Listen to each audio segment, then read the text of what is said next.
Deep in the heart of a forgotten forest, under an eternal starless sky, there is a small village. The village is unremarkable in appearance, its houses made of wood and stone, roofs covered in moss. But it harbors a secret, one that the villagers do not speak of. At night, the village is illuminated not by lanterns, but by something far more sinister. The villagers call them the lanterns in the flesh. Humanoid figures who glow faintly, their skins stretched tight like parchment, their eyes empty, their limbs abnormally long. But most disturbing of all is the fact that these creatures are alive. Their very blood is light, glowing from within, pulsating softly as though their bodies have become living lanterns. They walk the streets silently, their hollow gazes trained on the villagers, never stopping, never speaking.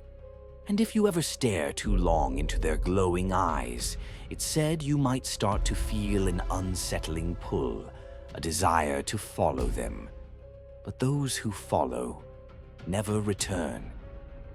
Max, a curious traveler, had heard whispers of this strange village, how its people lived in constant fear of the glowing, lantern-like creatures that appeared each night.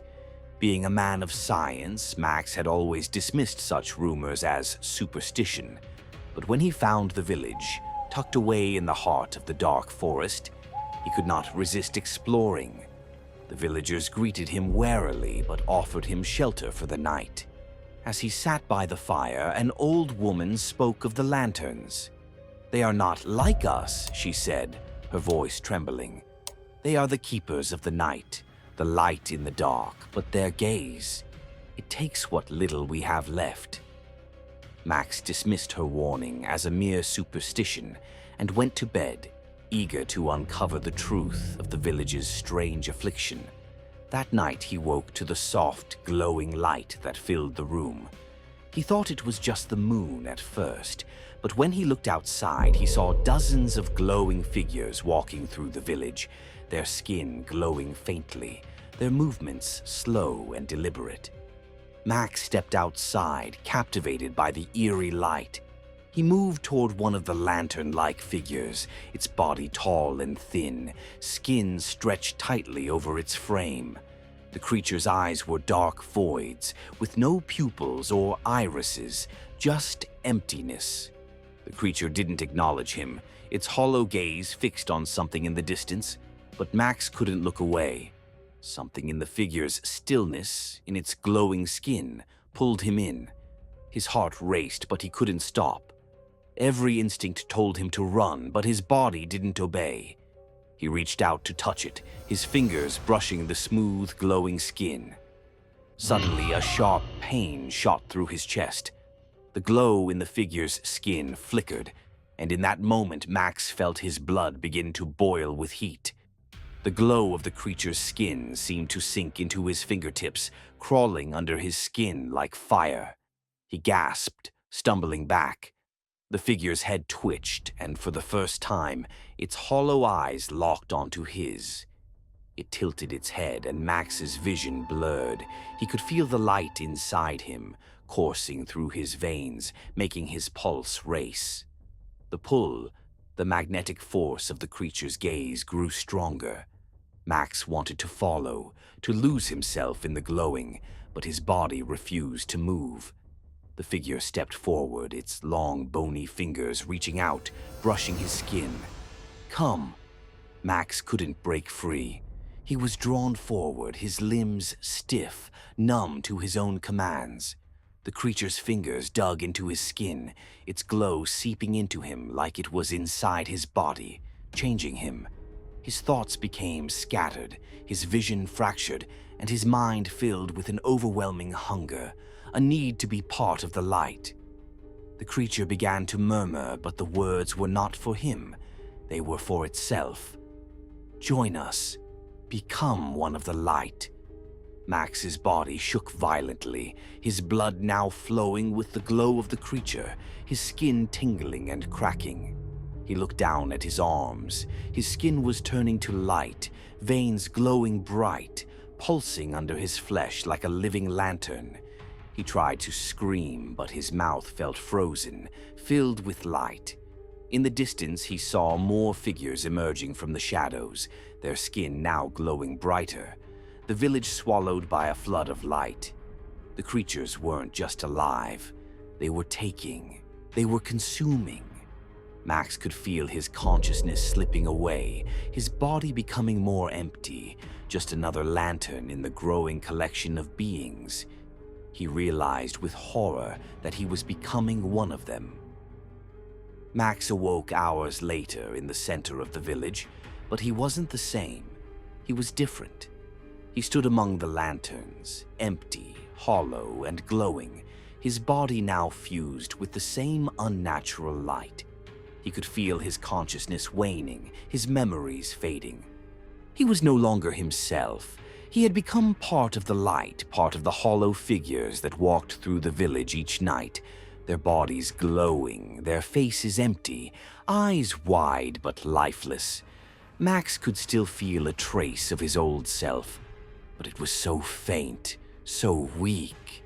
It was being overtaken, swallowed whole by the hunger of the light. As the other figures moved past him, they acknowledged him, not with recognition, but with a silent nod, as if he had always belonged to them, as if they knew he was part of their endless cycle, part of the collective glow that drained the life from those who came too close. And the whispers, the same voices from before, filled his mind. Join us. Join the light. Never return. Now Max understood. The lanterns weren't just creatures, they were beacons, drawing in the living, luring them into the cycle of light and emptiness. Each soul that followed was absorbed, and they became part of the light, filling the village night after night. The villagers had long stopped speaking of the lanterns, for they too had been claimed. No one ever really left the village. Max wandered the streets with the other lanterns, the glow of his body pulsing in rhythm with theirs. He was no longer part of the world of the living. He was a hollow light, a reminder of the souls lost, their bodies consumed by the glow. As Max looked at the empty, glowing faces around him, he realized something chilling. The lanterns were waiting for the next traveler to arrive, to be lured into the village, to be swallowed by the light. The cycle would never end. Join us. He had become one of them, and soon someone else would be claimed. The village remains, lost in the perpetual glow of the lanterns. The light grows stronger each night, and those who wander too close will join the collection, their souls consumed by the glow, their bodies turned to living lanterns, and the hunger never ends.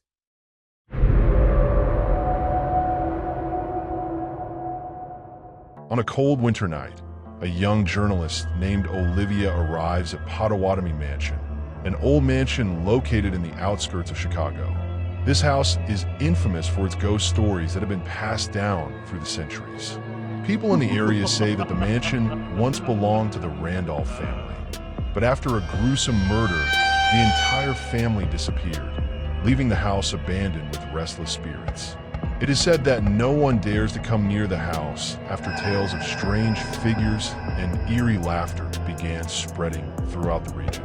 Olivia had heard these stories and decided to investigate.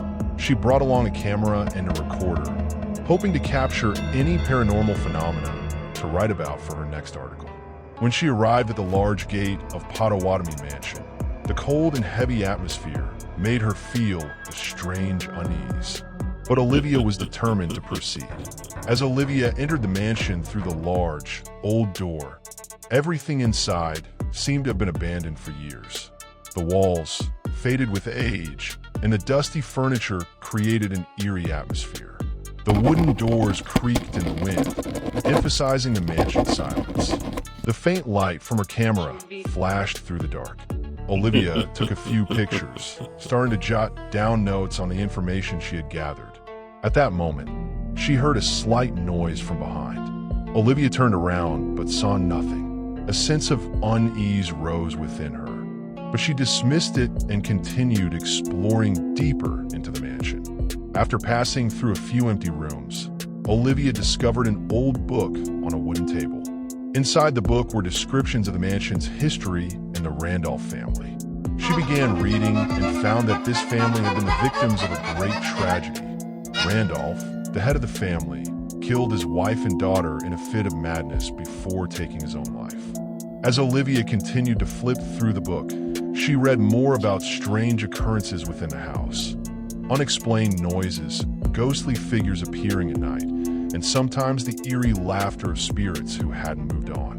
It was believed that the mansion was cursed, and anyone who dared enter would become part of the trapped souls. Olivia continued her exploration, but with every step, the atmosphere grew heavier, as if an invisible force was pulling her in. A cold shiver ran down her spine as she realized she was no longer alone in the house. A shadowy figure appeared in her line of sight. A man with hollow eyes and a face filled with hatred. Olivia quickly turned away, but when she looked back, the figure had vanished as if it had never existed. As Olivia moved deeper into the mansion, she entered a small room where she saw a large painting of the Randolph family. In the painting, the man's face was not smiling like in most family portraits. Instead, his eyes stared at Olivia, full of anger and resentment. When Olivia approached the painting, a strong gust of wind blew through the room, causing the painting to shake. Suddenly, a massive dark figure appeared behind her, with glowing red eyes, staring at Olivia. A cold chill ran down her spine. Olivia felt as if she could not breathe. "You're not leaving," a voice echoed chillingly in the air. "You'll stay here forever." Olivia turned around and saw the shadowy figure of Randolph, standing in the middle of the room with a face full of malice. She hurriedly ran toward the door, but all the doors were locked tight. The atmosphere in the house became suffocating, and the darkness seemed to consume every corner. Olivia tried to escape, but every door she attempted was locked. She ran down long hallways, but it felt as though the mansion was changing, the walls closing in on her, trapping her further inside. Finally, Olivia turned around and looked into a mirror in a small room. In the reflection, she saw herself, but when she looked closely, the mirror reflected another image, Randolph standing right behind her. His eyes were glowing red, and his mouth twisted into a sinister smile. Olivia screamed, but no sound escaped. The entire mansion fell silent, as though it had swallowed her whole. No one ever leaves Potawatomi Mansion. And Olivia, she has now become a part of the house, just like all those before her.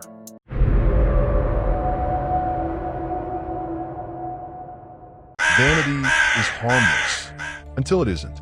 What would you give to be beautiful forever? What would you take? Laura was a reclusive makeup artist, known for strange creations no one had ever seen on her face. One day, at a flea market far outside the city, she found an antique vanity set. A mirror, comb, brush, and a skin-colored leather box. The seller warned, "It doesn't show your reflection, only your desire." Laura, obsessed with beauty she believed she didn't have, bought anyway. That night, she sat before the mirror, but it didn't show her, just a blurry, flawless version of herself. Pale skin, full lips, bone structure like a porcelain. In the box, she found a needle and black thread, and a folded piece of paper that read, "So what you want into who you are." Beneath the paper was a piece of dried, cracked skin. She laughed it off, until the next morning, her skin started peeling in sheets, revealing smooth, unfamiliar flesh underneath. Her cheekbones sharpened, her lips swelled. Terrified, but fascinated, she kept going. Each night, she'd use the black thread to stitch loose skin tighter. Some nights, she found extra skin waiting inside the box. She never put it there. Her voice deepened, her smile stiffened, her fingers cracked from constant stitching. Her friends stopped calling. She never left the house. One night, her reflection looked back and blinked out of sync. Then it whispered, You become someone else. Now, let them become you. The next morning, a neighbor entered after noticing the smell. Laura was gone. Only the mirror remained, in a pile of human skin stitched into a perfect mask, smiling gently on the vanity table. The police called it suicide, but the mirror was taken in as evidence. Weeks later, one of the officers began changing. His wife said, "You look younger, but something in your eyes isn't yours." The mirror has since gone missing, but every so often, online forums report a box made of flesh-colored leather, found at forgotten antique shops, and always accompanied by black thread.